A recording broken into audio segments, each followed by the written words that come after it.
Как се справя с две думи, ако мога така да се кажа, защото това е естетичен кошмар е това нещо. Естетичен кошмар. Историята на това започва още от фелдшпата, когато това се правеше с блокиране с опагдентин. И тогава това беше истински кошмар, защото аз си спомням, че за да направя един случай, никаква предвидимост, нулева, но аз си представях как стоят нещата и когато ми дойде зъб с тъмно пънче до фасета, корона с тъмно пънче, когато имаме различен обем, различна субструктура и различен цвят на субструктурата, и аз възстановявам с материал, който има различни оптични свойства от този на естествения зъб, тогава ставаше истински кошмар, защото това наистина граничи с невъзможното. И аз съм правил много хубави, много успешни случаи такива, но си спомням, че аз съм имал случай, който един ден мисля, един ден правя в главата си какво да направя, как да го, първо като го блокирам.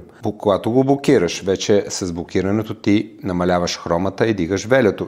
Хрома, велю, те двете неща, те са така. Дигнеш ли хромата, пада велюто.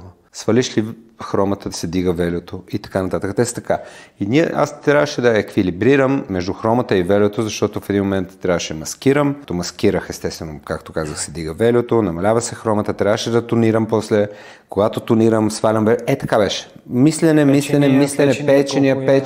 Всяко на печене сваляше велюто. Печения, човек, в смисъл, аз съм правил толкова тестове, семпали, фелдшпат. И на фелдшпата ти никога не знаеш какво те очаква преди трайна.